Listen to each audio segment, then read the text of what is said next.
Hello சொந்தங்களே, நம்ம ஊட்டி விலாகோட continuation தான். அண்ட் டே 2 நம்ம என்ன ப்ரோக்ராம் அப்படின்னு சொல்லி தான் நான் இப்போ உங்கள் கூட ஷேர் பண்ண போகிறேன். அன்றைக்கி நைட்டு நாங்கள் முதுமலையிலேருந்து ஊட்டி ஸ்டே பண்ணிட்டோம். அண்ட் மார்னிங் எங்கள் வெட்டிங் டே, November 10 எங்களோட வெட்டிங் டே. அன்றைக்கி மார்னிங் எழுந்திரிச்சு நாங்கள் குளிச்சுட்டு கோயிலுக்கு போகலாமேன்னு சொல்லி ரெடி ஆகிட்டு இருந்தோம். அண்ட் நான் குளிச்சுட்டேன். என் ஹஸ்பண்ட் ஃபோன் நோண்டிட்டு உட்காந்துட்டு இருந்தார். அவருக்கு ஏதோ ஆஃபீஸ் கால் போல், ஸோ உட்காந்துட்டு இருந்தார். அதுக்கப்புறம் பார்த்திங்கன்னா, நான் குளிச்சுட்டு அப்புறம் ரெடி ஆகலாமேன்னு சொல்லிவிட்டு பாப்பாவையும் குளிக்க வச்சுட்டு வெளியில் அப்போ தான் வந்துட்டு இருந்தோம். அதுக்கப்புறம் பார்த்தா அவள் பாப்பாவை ரெடி பண்ணி விட்டுட்டு சரி கொஞ்சம் பிக்ஸ் எடுக்கலாமேன்னு சொல்லி அவளை உட்கார வச்சு பிக்ஸ் எடுக்கலான்னு சொல்லி உட்கார வச்சேன். அவள் பாருங்கள் போஸ் கொடுக்குறேன்னு என்ன பண்ணுறான்னு.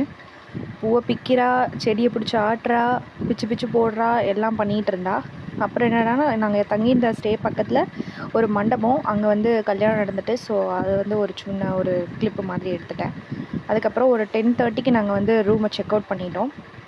செக் அவுட் பண்ணிவிட்டு எங்கே போனோன்னு பார்த்தீங்கன்னா கோவிலுக்கு தான். அந்த கோயில் ஆல்ரெடி கூகுள்லேயே சர்ச் பண்ணி வச்சுருப்பார் போல். ஆக்சுவலி அவர் எங்கேயாவது ஒரு சின்ன கோயிலுக்கு தான் கூட்டிகிட்டு போவார்னு நினச்சேன். பட் இந்த மாதிரி நான் எக்ஸ்பெக்ட் பண்ணவே இல்லை.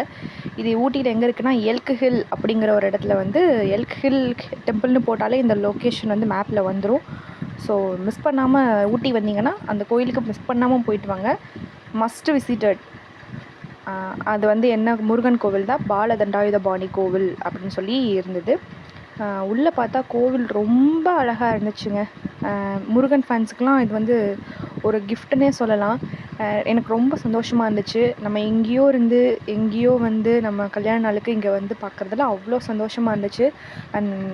அண்ட் ஆல்சோ நான் ரொம்ப பெரிய முருகன் ஃபேனு. முருகன்னாலே அவ்வளோ லவ்வு, அவ்வளோதான். அதுக்கப்புறம் பார்த்திங்கன்னா கோயிலில் ஒரு 60 ஸ்டெப்ஸ் ஏறி போகிற மாதிரி தான் இருக்கும். போயிட்டு சாமியை கும்பிட்டு அப்புறம் அர்ச்சனைலாம் பண்ணிவிட்டு வெளியில் சுற்றி பார்த்தோம். இந்த வெளியில் இருக்க முருகன் சிலை இது மலேசியாவிலேருந்து வந்ததாக சொல்கிறாங்க. அதுக்கப்புறம் பார்த்தா சுற்றி கோயிலை சுற்றி இருக்கிற இடங்கள் எல்லாமே நான் கேப்சர் பண்ணிக்கிட்டேன். அது நல்ல ஒரு சின்ன ஒரு மலைக்கு நடுவில் இருக்கிற மாதிரி இருந்துச்சுங்க. ரொம்ப ப்ளசண்ட்டாக இருந்துச்சு. ரொம்ப மனசுக்கு ரொம்ப அமைதியாக இருந்தது. கண்டிப்பாக ஊட்டி வந்தீங்கன்னா மிஸ் பண்ணாமல் இந்த கோயிலுக்கு விசிட் பண்ணி பாருங்கள். அப்புறம் கோயிலில் வாங்கின பூவை நம்ம வண்டியில் இருக்கிற வேலுக்கு வச்சுட்டு நாங்கள் முருகனுக்கு டாட்டா பை பை சொல்லிட்டு கிளம்பிட்டோம். கிளம்பிட்டு அடுத்து எங்கே போனோம் அப்படின்னு சொல்லி பார்த்தீங்கன்னா போட் ஹவுஸ் தான்.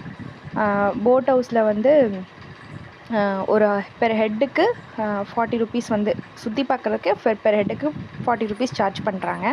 அண்ட் போட்டிங் நாங்கள் போகல. ஸோ போட்டிங் 3 மெம்பர்ஸ் இருக்கிற போட் எடுத்தோன்னா பெர் ஹெட்டுக்கு 525 சார்ஜ் பண்ணுறாங்க.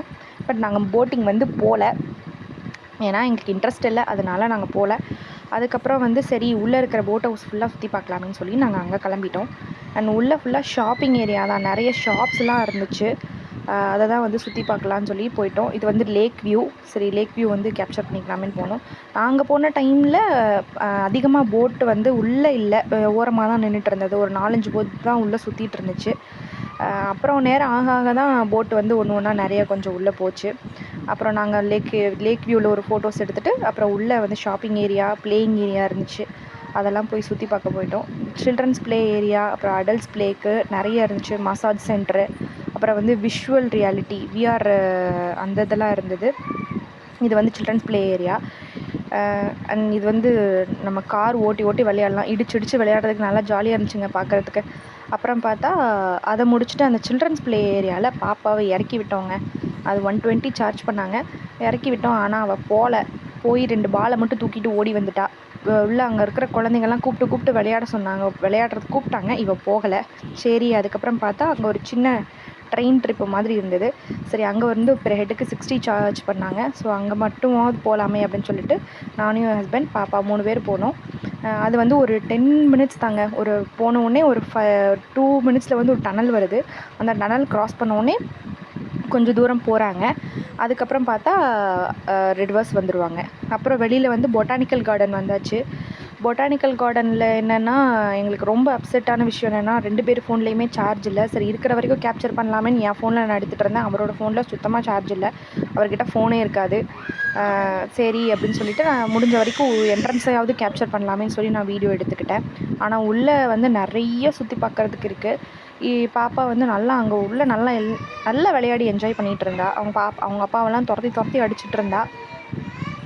அப்புறம் பபிள்ஸ் விட்டு விளையாண்டது செஞ்சது எல்லாமே செஞ்சாள். விளையாடினது எல்லாமே வந்து ஃபோன் இல்லாதனால கேப்சரே பண்ண முடியல. ஃபோன் நாங்கள் பண்ண மிஸ்டேக் என்னென்னா சார்ஜர் எடுத்துகிட்டு போகலங்க. சரி வண்டியிலே போட்டுக்கலாமே அப்படின்னு சொல்லிவிட்டு நாங்கள் எப்போவுமே வண்டியில் போடுறதுனால சார்ஜர் எடுத்துகிட்டு போகல. ஆனால் அங்கே சில்னஸ்னால ஃபோன் ஏதோ ரொம்ப சார்ஜ் ரொம்ப கம்மியாகவே ஏறிச்சு. சரி நம்ம ஸ்டே பண்ண இடத்துல சார்ஜர் கேட்டால் அவங்கக்கிட்ட இல்லைன்னு சொல்லிட்டாங்க. வண்டியில் சார்ஜ் போடணுன்னா அது ரொம்ப ஸ்லோவாக தான் ஏறிச்சு. ஒரு 10 மினிட்ஸ் ட்ராவல் பண்ணுறோன்னா ஒரு பாயிண்ட் ஏறுறதே ரொம்ப கஷ்டமாக இருந்தது. அதனால் சார்ஜை வந்து மெயின்டைன் பண்ண முடியல. இன்னொரு தடவை போகிறப்பெல்லாம் அந்த மிஸ்டேக் நான் யாருமே பண்ணாதீங்க. மேக்ஸிமம் வந்து சார்ஜர் வந்து கையோடு எடுத்துகிட்டு போயிருங்க. ஏன்னா அந்த மாதிரி நல்ல மொமெண்ட்ஸ்லாம் வந்து கேப்சர் பண்ண முடியாமலே போயிடும்.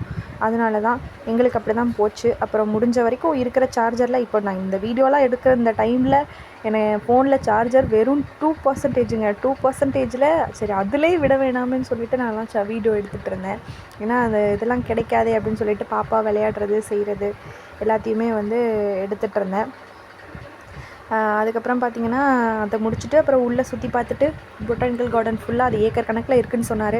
சரின்னு சொல்லி உள்ளே போய் சுற்றி பார்த்துட்டு அப்புறம் நாங்கள் வந்து கிளம்பிட்டோம். சரி பக்கத்தில் வந்து சாக்லேட்டு எல்லாமே நமக்கு என்னென்ன வேணுமோ எல்லாம் ஷாப்பிங் பண்ணிவிட்டு ஃப்ரூட்ஸு எல்லாமே வாங்கிட்டு சரி கீழே இறங்கலாம் அப்படின்னு சொல்லிட்டு முடிவு பண்ணியாச்சு. கீழே இறங்குறப்போ எங்களுக்கோட டைம் பார்த்திங்கன்னா 3:30 இருக்கும். 3:30க்கெலாம் வந்து மலையை விட்டு கீழே இறங்க ஆரம்பிச்சிட்டோம். அப்போ போகிறப்ப ஒரு சின்னதாக ரெயின்லாம் விழுந்துச்சு. அந்த ரெயினோட அந்த மிஸ்டோடு போகிறப்ப அது ஒரு நல்லா ஜாலியாக தான் இருந்துச்சு. சரின்னு சொல்லி இறங்கிட்டோம்.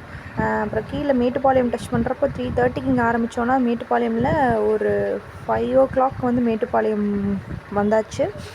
அப்புறம் அதெல்லாம் மேட்டுப்பாளையத்துலேருந்து அப்புறம் இங்கே பல்லடம் வர்றதுக்கு 7 o'clock ஆகிடுச்சு. சரி 7 o'clock ஆகிடுச்சு. எப்படியும் 2 நாள் சுற்றின டயர்டில் வீட்டில் சமைக்க முடியாது. சரி இங்கேயே டின்னரை கம்ப்ளீட் பண்ணிட்டு போயிடலாம்னு சொல்லிட்டு பல்லடத்தில் வந்து நாங்கள் டின்னரை கம்ப்ளீட் பண்ணிவிட்டு சரி வீட்டுக்கு போயிடலாம் அப்படின்னு சொல்லிட்டு வீட்டுக்கு கிளம்பிட்டோம். இவ்வளோதாங்க எங்களோட ஆனிவர்சரி ட்ரிப்பு. பிடிச்சிருந்தா சப்ஸ்கிரைப் பண்ணுங்கள், லைக் பண்ணுங்கள் அண்ட் கமெண்ட் பண்ணுங்கள். அண்ட் ஆல்சோ தேங்க்ஸ் ஃபார் வாட்சிங்.